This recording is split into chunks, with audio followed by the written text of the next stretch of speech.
All right. Good morning, PT on Ice Daily Show. How's it going? I am Dr. Lindsay Huey.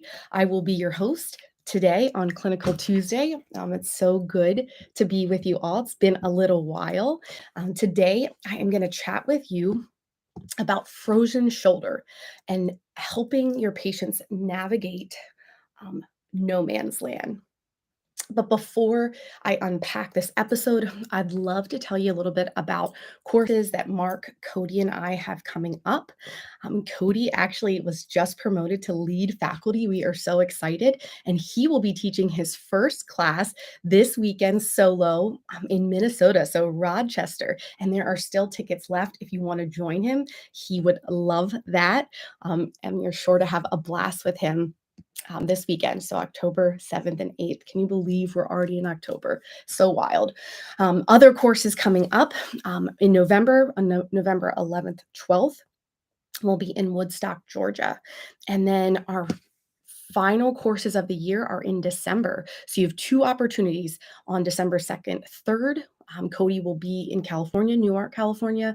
And then December 9th, 10th, I will be at CrossFit Indoor again. That's always a blast of a spot. So Fort Collins, Windsor, Colorado area would love you to join. Those are our last of 2023. And then we'll be in 2024, which is super wild. So please join us. Thanks for letting me share courses coming up. So last week, if you tuned in to Clinical Tuesday, Mark hopped on here and he chatted about frozen shoulder, just the challenges associated with treating folks with frozen shoulder. And he really highlighted not only best treatment as we know it, but the importance of coming alongside the patient. And we need to do that better because this is an area, and if you think about any patient you've ever seen with frozen shoulder, it's always challenging, right? Because they are suffering and there are just so many unknowns. But we do have more knowns in regards to the patient perspective that just came out this past May. William King and Claire Hebron out of the Physiotherapy Theory and Practice Journal published a qualitative review of frozen shoulder. So specifically giving us the vantage point from the patient. So this study involved 6 folks. 2 were females, 4 were males. Their age ranged between 35 and 66, so a varied mix of sexes and then age ranges. They all were British, and there was a mix of right and left, and even bilateral frozen shoulder. So these interviews were done through with these 6 folks, and the question that was asked of them was, can you describe in as much detail as possible what was important and meaningful to you in your experience of living with frozen shoulder? They used hermeneutic feminology methodology for those research nerds that want to know, and they found the following 5 themes. And so today I'm going to tell you what those themes are, and then I want to unpack some of the participant details from each theme. And I'm sure you'll be able to relate with some of your patient care experiences. And then kind of end the show with suggesting a rewrite of the title, plus some key takeaways for us going forward in caring for these folks with frozen shoulder.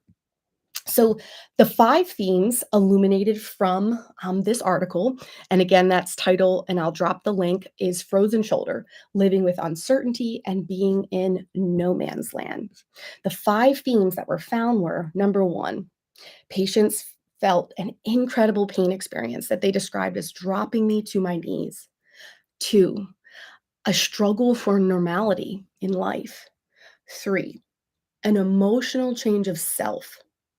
4, the challenges of traversing the healthcare journey. And then 5, coping and adapting and learning how to do that. So I want to unpack each one of these, just a couple examples to help you appreciate that patient perspective. So dropping me to my knees, that incredible pain experience.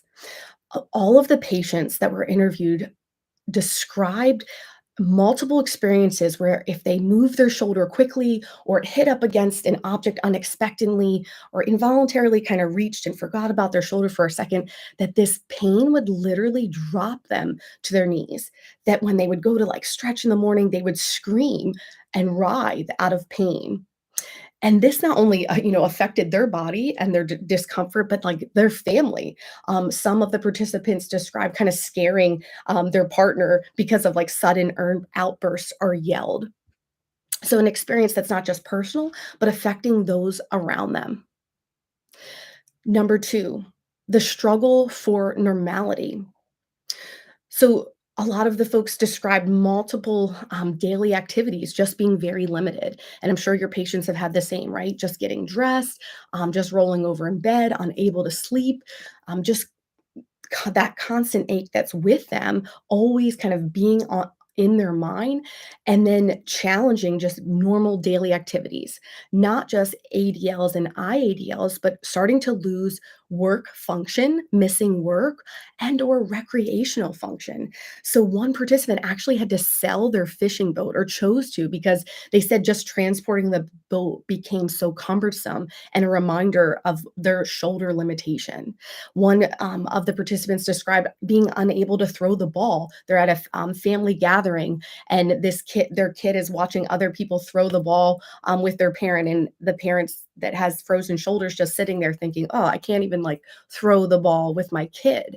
So this normalcy doesn't only impact them personally again in their daily life, but it's impacting their family relations around them, their work, right? Their ability to actually provide for their family, and then the recreation, like enjoyment in life. People that love to fish, that was my dad's like favorite pastime.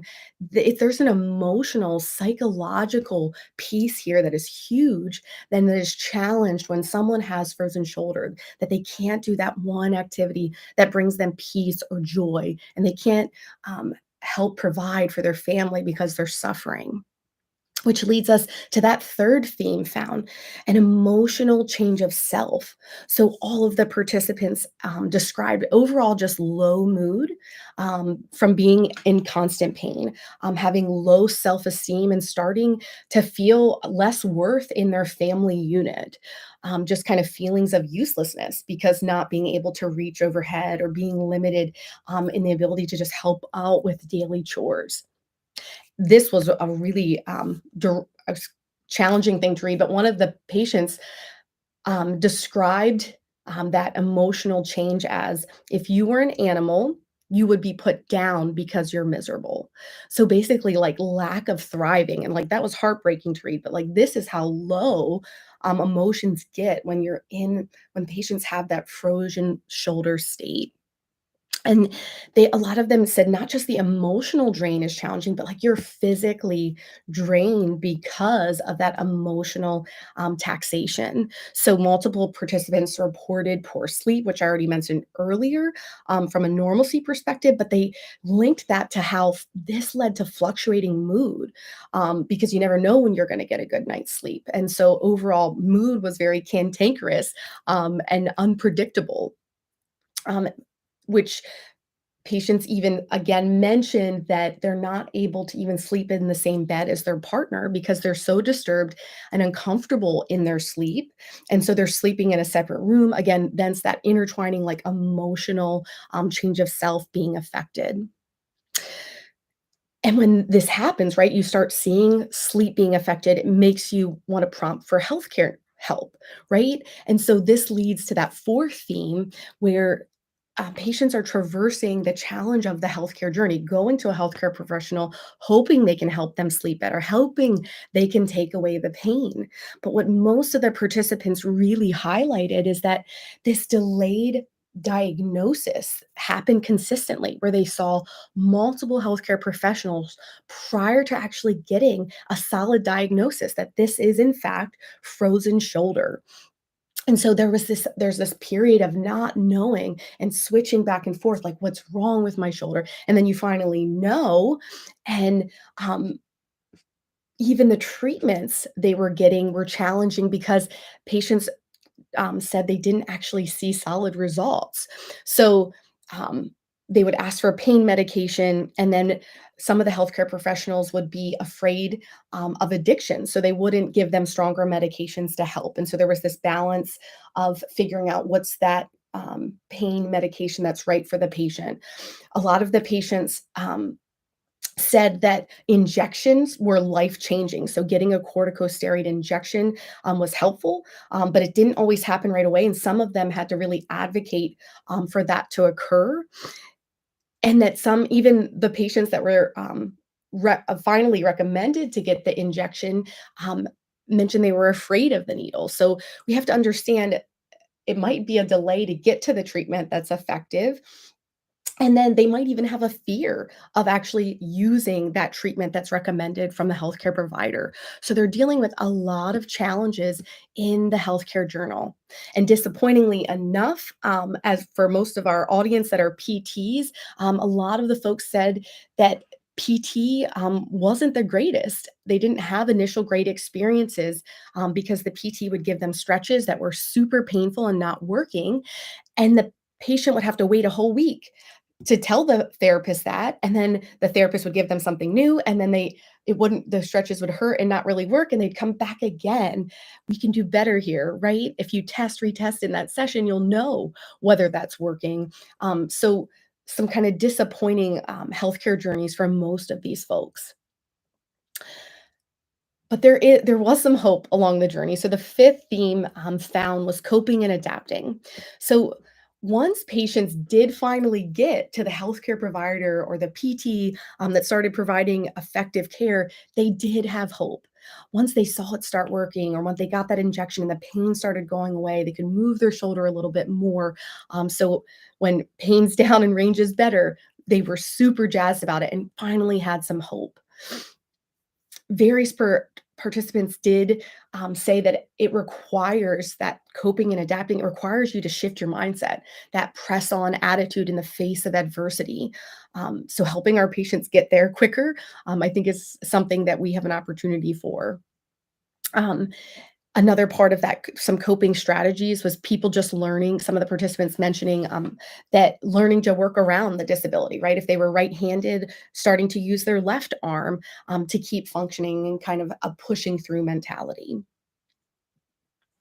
The final binding theme of all of these, so we've unpacked examples of dropping me to my knees, an incredible pain experience, the struggle for normality, three, an emotional change of self, four, the challenges of the healthcare journey, and then five, coping and adapting.